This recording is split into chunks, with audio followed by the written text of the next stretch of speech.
السلام علیکم ورحمۃ اللہ وبرکاتہ۔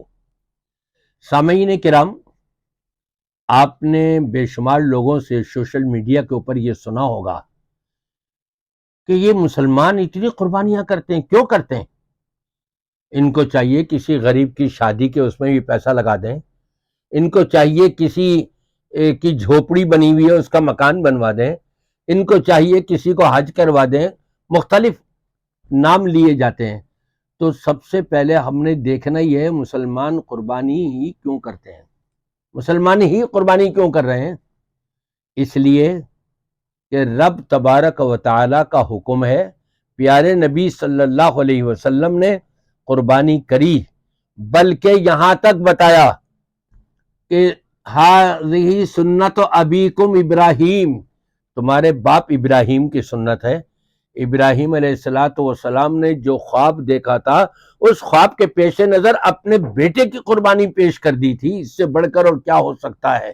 لیکن رب نے بیٹے کو بچایا اور جنت سے بھیجا ہوا دمبا جو ہے ذبح کروا دیا۔ اسی چیز کو ہمارے لیے سنت قرار دے دیا گیا۔ ابراہیم نے قربانی کی رب کے حکم کو مانتے ہوئے، آج کے مسلمان قربانی کر رہے ہیں اللہ اور اس کے رسول کے حکم کو مانتے ہوئے۔ اس کا مقصد کیا ہے؟ اس کا مقصد اللہ کا قرب حاصل کرنا۔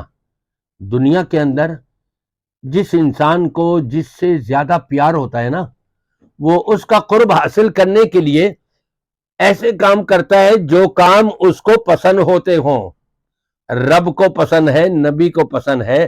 مسلمان چونکہ اللہ سے محبت کرتے ہیں اور اس کے رسول صلی اللہ علیہ وسلم سے محبت کرتے ہیں، اس کا تقاضا یہ پورا کر رہے ہیں اللہ کا قرب حاصل کرنے کے لیے۔ اور قربانی کے بارے میں رب تبارک و تعالی نے اس کا مقصد بیان کر دیا کہ قربانی کیوں کروائی جا رہی ہے، کس لیے کروائی جا رہی ہے اور کیسے کرنی ہے۔ فرمایا لن ینال اللہ لحومها ولا دماؤها وَلَكِنْ يَنَالُهُ التَّقْوَى مِنْكُمْ۔ کفار مکہ وہ بھی قربانی کیا کرتے تھے، لیکن ان کی قربانی اللہ کی بارگاہ میں قبول نہیں ہو رہی تھی۔ وہ اتنی قربانیاں کرتے کہ گوشت کا انبار خانہ کعبہ کی چھت کو چھو رہا ہوتا اور پھر وہ تقسیم کیا کرتے تھے۔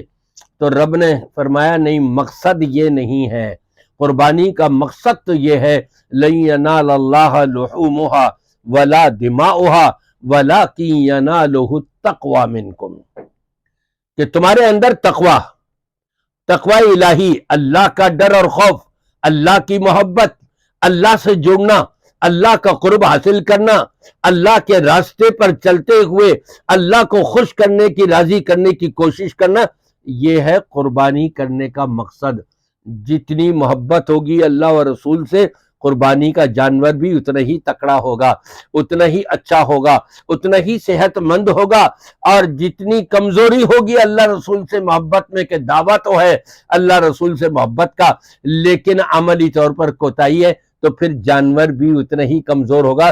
یا پھر یہ جن کا رابطہ اللہ ہی سے نہیں ہو رہا، رسول پاک صلی اللہ علیہ وسلم سے ہی قائم نہیں ہو پا رہا ان کا رابطہ، تو وہ پھر یہ اعتراض کرتے ہیں اجی کسی غریب کی شادی کروا دی جاتی، اس میں یہ پیسہ خرچ کر دیا جاتا، اتنی قربانی کیوں؟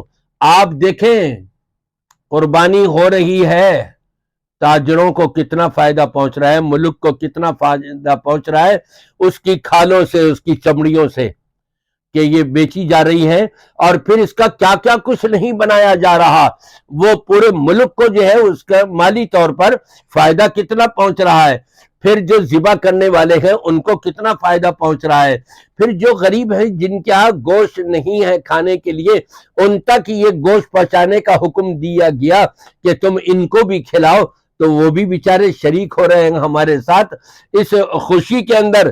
یہ ہے غرض و غایت۔ اسی لیے یہ کہا گیا ہے، قل، اے پیارے نبی صلی اللہ علیہ وسلم آپ فرما دیجئے، ان صلاتی ونسکی ومحیای ومماتی للہ رب العالمین، میری نماز والی عبادت ہو، میری قربانی والی عبادت ہو، میری ساری کی ساری گویا کہ بدنی عبادتیں، بدنی عبادت میں نماز کو سب سے زیادہ اہمیت حاصل ہے، اس کا ذکر کر کے ساری بدنی عبادت آ گئیں، اور مالی عبادات کے اندر قربانی کی بڑی حیثیت ہے، اس لیے اس کا ذکر کر دیا۔ میری قربانی جو ہے، بلکہ میرا جینا اور میرا مرنا، یہ سارا کا سارا اللہ کے لیے ہے۔ اللہ کا قرب حاصل کرنا، اللہ کو راضی کرنا، اللہ کے احکامات کے مطابق زندگی گزارنا، تاکہ اللہ ہم کو آخرت میں خوش ہو کر کے ہمیں جنت کے انعامات سے نواز سکے۔ یہ مطلب ہے، یہ مقصد ہے اللہ کو راضی کرنے والا، اس لیے جو ہے یہ قربانی کی جاتی ہے۔ ان اکرمکم عند اللہ اتقاکم، جتنا تقوی للہیت جتنی زیادہ ہوگی قربانی کے موقع پر بھی، یقیناً اتنا ہی درجہ بلند و بالا آخرت میں اس کو نصیب کیا جائے گا۔